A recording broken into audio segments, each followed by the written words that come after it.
we had a choir, and they get this line, or the second line, and they had the I can't. The choir was like, right? The angels are just made, and all of a sudden the cantor was coming over them all and said, "Yomru hine," and it was just really cool.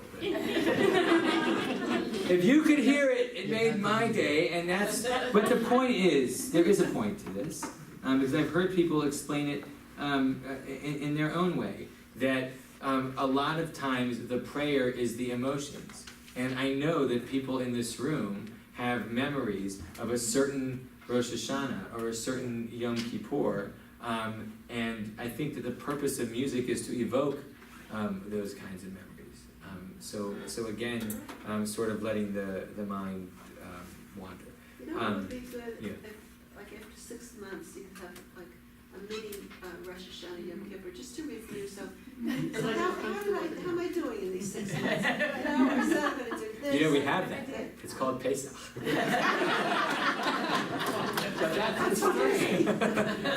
That's fine. She said 6 months later. All right, let's flip pages. Another thing.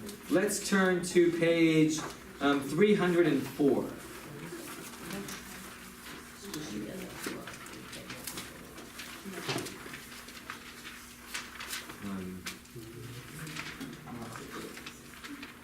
So another way to kind of approach the holiday is to look at the Siddur almost as an opportunity for study. For one thing, you know, studying about the service, and I do have a couple of books here for people who want them. Some of them are easy reads. Reuven Hammer has been to our synagogue a couple of times for a scholar in residence. And he wrote this book, Entering the High Holy Days, which is a very popular, not in the sense like Disney popular, but not a scholarly written work that does introduce the prayers. You know, this almost replaces the one that Herman Kival does, or some of you might be familiar with. There was a 2-volume set that Robert's, I guess he's like his uncle or cousin or something, did. That's a scholarly work. This one's a little less so. Very, very easy to read. This is part, you might be familiar with this guy, Lawrence Hoffman. Talk about modern pieces. So Lawrence Hoffman is a professor at Hebrew Union College. And he made sort of traditional liturgy his life's work. So after writing a 10-volume set on the weekday and Shabbat service, where there's like 1 volume for the Shema, and 1 volume for the Hamidah, and 1 volume for Kabbalat Shabbat. And for each of these volumes, he's got some essays. This one's a little bit different, the way it's formatted. And he's got like the words in the middle of the page and commentaries around it. He then wrote a 2-volume set on Passover. And then he wrote a volume on Yizkor, which actually is not very good, a volume on Unatana Tokef, and there's another one which I forgot what it was. But so modern essays on these, which are very good. And this one is a classic, Days of Awe by Agnod. If you want to have the story of Amnon of Mainz and lots of other stories from the same era, you know, he's there. Okay, so anyway, but one way to read the prayer book is to kind of understand how these things are put together, and to see it as like almost a stitching of pieces.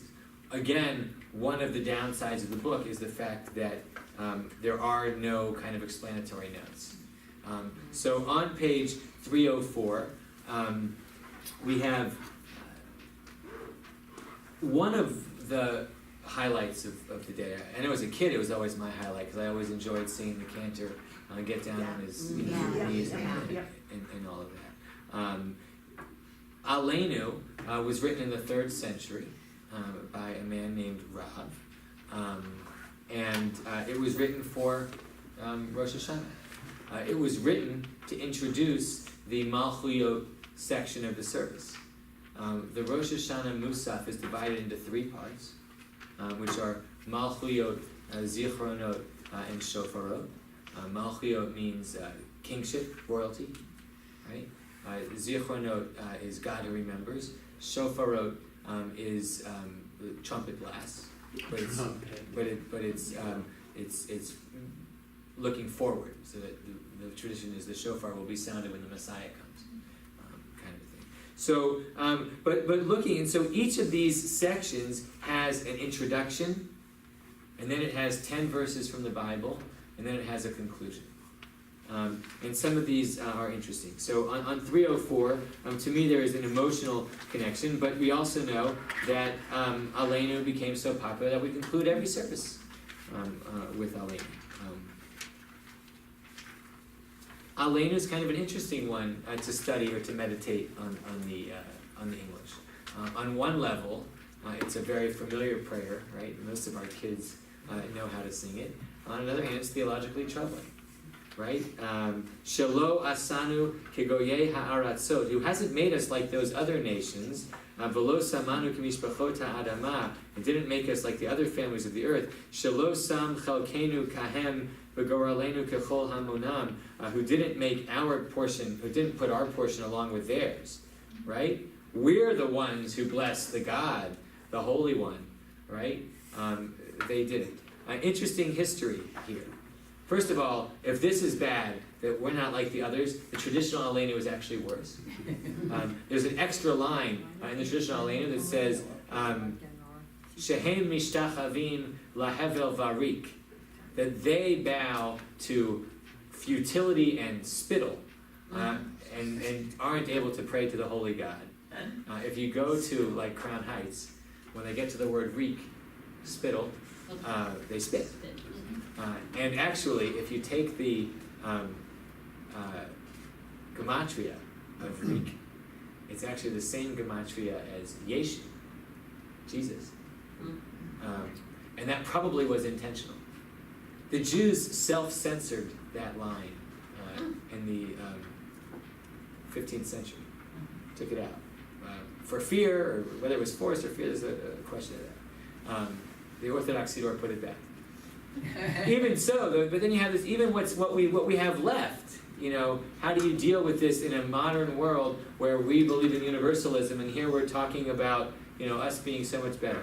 So the Reconstructionists changed the words, you know, and you have to read the book to sing Aleinu because, you know, they have words that they can believe instead of words that we can sing. Okay, fine. That was supposed to be a joke. It was. Do I have to explain it? That's not a joke anymore. Forget it. Anyway, you can look at the translation here. They sort of fudge the translation to make it a little bit more user-friendly, which is also okay because we call it poor translation, or you can say, no, but that's what I really mean, because I'm not a bigot. I don't think that Christians are bad people. I just think that we're different. But anyway, there are two things to meditate on in Aleinu. Number one, the one that we're meditating on all day, what does it mean that God is sovereign? And in the later part of Aleinu, when it says, one day God will be sovereign, right? And the second is, you know, what does it mean to be God's people? What does this whole chosenness thing mean? It's not supposed to mean that we're better than anybody. I think it's supposed to mean that we're unique and that we have a unique path. That's not better or worse, just unique. But anyway, that's something to think about. If you turn to page 306, I'm going to take like 3 more minutes and then... Anyway, there are verses. Here the verses are marked. If you're into playing Torah games, especially on the Zichronot side, but it works a little bit for the Malchuyot, you can play games like, where do I know that verse from? Adonai Yimloch Le'olam Va'ed. Who can think of another prayer where we say it? Right? Oh, like the second line of the Shema, where Well, and the Shema is the last one there. The way that it works is you get 3 verses from Torah, 3 verses from prophets, and from writings, 3 verses from prophets, and then the Shema. Or you know, another verse from the Torah. I thought that One of the ones, the 9th verse, one second, sorry, I'm just going to say a few things. The 9th verse you might recognize, the second to last one, V'haya Adonai l'melech ha'kol ha'aretz, Bayom ha'hu yeh Adonai echad u'shemo echad. It sounds better when you repeat u'shemo a few times, right? But you have the sovereignty verses. On page 3:14, you have the Zichronot verses, God who remembers. And that one's a little more fun, because you recognize some of these verses, right? God remembered Noah and all the animals, right, without looking at the footnote. God remembered Noah and all the animals and the cattle that were with him in the ark, and God caused the wind to blow across the earth and the waters subsided. Which book of the Torah did that come from? Hey, you win, okay. And God heard their groaning in Egyptian bondage and remembered the covenant with Abraham, Isaac, and Jacob. What book of the Torah is that? Hey, see, you're very good at this game. I will remember my covenant with Jacob. I will remember also my covenant with Isaac, and also my covenant with Abraham, and I will remember the land. Yeah, I had to read the footnotes to know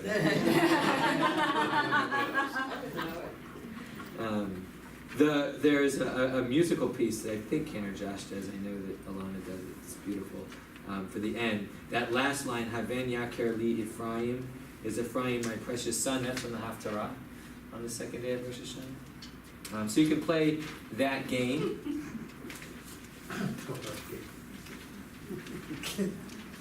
You know, Bernie Forsetter, when he was president, taught me how to play baseball with the pages of the seaboard. This is more fun than that. There was some sort of, you gotta ask Bernie, but it has something to do with, you flip the page, and if it's like odd, you get a single, and if it's even, you get the whole game. We used to actually play it. What do you have to do to get out? Yeah, I don't, he'll tell you. That's your retention. Ask Bernie. Bernie Forsetter also wrote his own Haggadah, so if you ask him about baseball, at least ask him about his own Haggadah. All right, let's look at 3:20. The last paragraph in the first section there on 3:20. You remember all things forgotten, for you there is no forgetfulness. Remember the binding of Isaac, right? And may it arouse mercy for his descendants. How does the tradition deal with Isaac? Why are they remembering the binding of Isaac? Isaac never said anything. Well, Isaac never said anything. The tradition praises Isaac, though. The rabbis definitely praised Isaac. There was this element of Isaac died for our sins. Sounds too familiar, doesn't it? Yeah. The Christians call it the sacrifice of Isaac. The Jews call it the binding of Isaac. But there's a tradition actually in the Midrashic tradition that Isaac died on the altar and came back to life and wrote the second paragraph, the second blessing of the Amidah. How old was Isaac? So that another interesting piece, right? The things you should think about when you do it. We don't know how old Isaac was. You have two choices. The chapter before the binding of Isaac, he was born. Right, and he was weaned at age 3.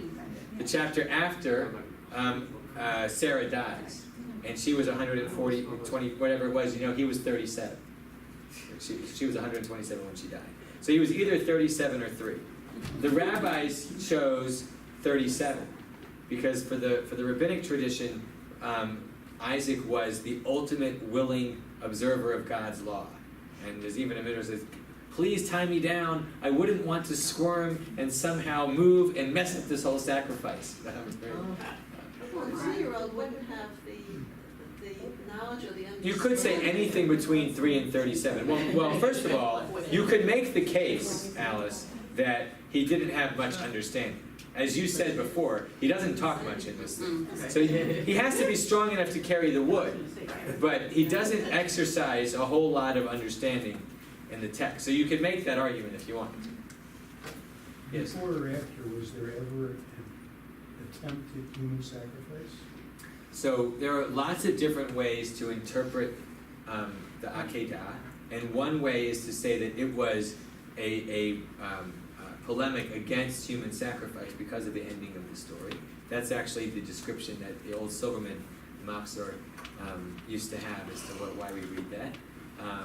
That is, there are scholars actually doubt whether there was so much human sacrifice at that time, but it's a possibility. Yeah. My question is, why did it would have been Isaac when it was Abraham who had the blind faith? So just go 2 paragraphs up, and it says, remember how Abraham bound his son Isaac on the altar, subduing his fatherly compassion, so he might do your will wholeheartedly. So no, he's not the only one. We get them both. But they had to deal with. If you're interested in that kind of stuff, a very, very powerful book by Shalom Spiegel called The Last Trial, which was written in 1950, and it was basically all these midrashim about Isaac, martyrdom midrashim.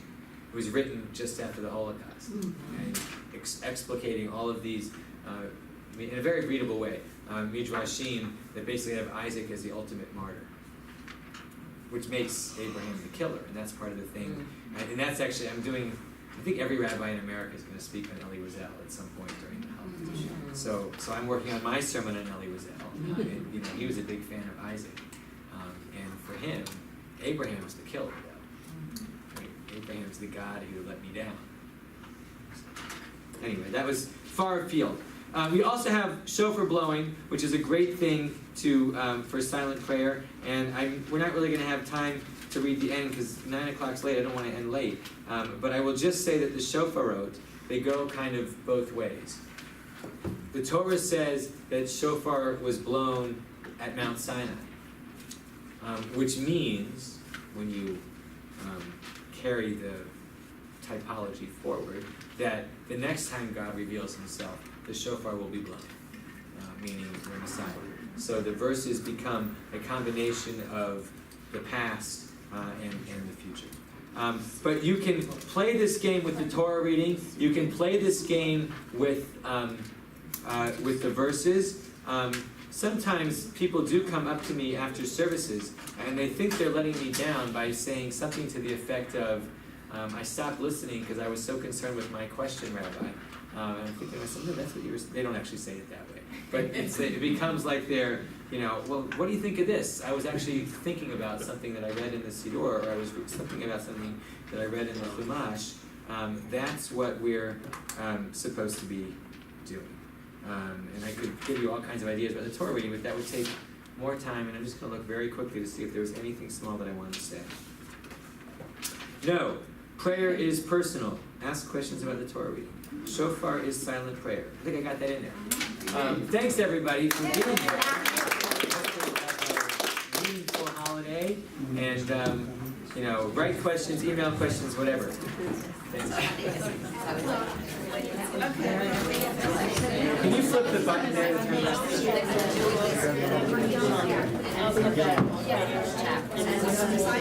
think it's in the back. There's no stop. It's